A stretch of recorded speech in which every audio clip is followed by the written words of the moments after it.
குடிசையிலே கொஞ்ச காலம் தங்கி பாருளே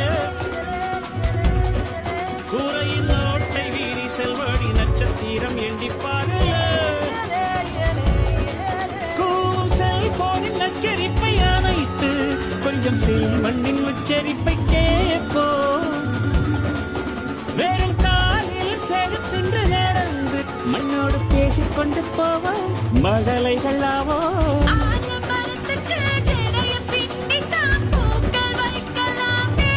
உலோரம் ஐயனாரிடம் கத்தி வாங்கித்தான் பென்சில் சீவலாமே